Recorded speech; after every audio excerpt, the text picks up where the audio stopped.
Sound healing and music can not only be combined with existing medical treatment, but इसका जो impact है overall quality of life पे भी बहुत है। साउंड हीलिंग के अगर साइड इफ़ेक्ट्स के बारे में हम बात करें तो साउंड हीलिंग के सेशन के दौरान ऐसा हो सकता है कि कुछ इमोशंस ट्रिगर करें।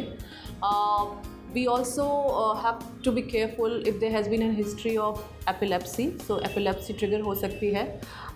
अगर किसी के pacemaker लगा है तो we have to be careful, and also there are individuals who can be scared of loud noises, so we have to be careful with such individuals while using sound therapy session with them. So there has been sufficient evidence जहाँ पे music and sound healing का effectiveness है to improve the quality of the sleep. To improve the quality of sleep, it's very important that हम physically और mentally relax रहें, और यहाँ पे जो है साउंड हीलिंग और म्यूज़िक काफ़ी हेल्पफुल है, उसके काफ़ी बेनिफिट्स हैं। अगर आप सोचें तो स्लीप डिसरप्शन जो है एक मेजर रिस्क फैक्टर्स है for lot of chronic condition like hypertension, diabetes, obesity, anxiety. So अगर एक केयरफुली प्लान सेशन म्यूज़िक और साउंड हीलिंग का हो तो हमें एक सिग्निफिकेंट बेनिफिट मिल सकता है to improve the overall quality of sleep.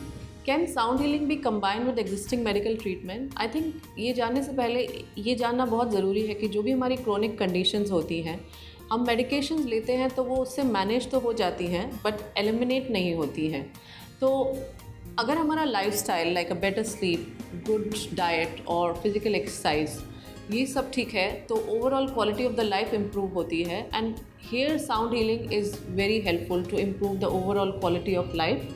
So ideally, music and sound healing should complement existing medical treatment. So it's not the case of either or. अगर हम उसको एक साथ इंटीग्रेट करेंगे तो जो ओवरऑल बेनिफिट्स हैं वो इन्हांस हो जाएंगे हमारे लिए। साउंड हीलिंग एक पैसिव और पार्टिसिपेटरी एक्सपीरियंस दोनों है। पैसिव एक्सपीरियंस क्यों है? Because you are more relax when you lie down, when your breath is slow, and in this place of stillness you prepare yourself to participate and be a receiver of each and every sound that comes in. एक typical sound healing session में हमें singing बोल, comfortable clothing, yoga mat, a pillow if you want to get it's optional, and a soft blanket to cover yourself ज़रूरत रहती है। ये हम group session में भी कर सकते हैं और इंडिविजुअल सेशन में भी कर सकते हैं। यू कैन लाई डाउन और you can sit as well. Okay, a typical singing bowl session में और अ साउंड हीलिंग सेशन में हम ग्रुप सेशन में भी करते हैं और इंडिविजुअल सेशन में भी करते हैं, जिसमें people come, they can sit on the yoga mat और they can lie down on the yoga mat, and we make use of these singing bowls. जैसे कि आप देख रहे हैं हर सिंगिंग बोल का साइज़ अलग अलग है, सो हर सिंगिंग बोल का जो फ्रीक्वेंसी है वो डिफरेंट है, so different kind of vibrations इससे आती हैं। सबकी साउंड अलग अलग फ्रीक्वेंसी की है। इसका कोई पर्टिकुलर टाइम नहीं है साउंड हीलिंग का। मेरे एक्सपीरियंस में आप सुबह भी कर सकते हैं, रात को भी कर सकते हैं, बिकॉज ओवरऑल एक्सपीरियंस इसका काफ़ी रिलैक्सिंग होता है।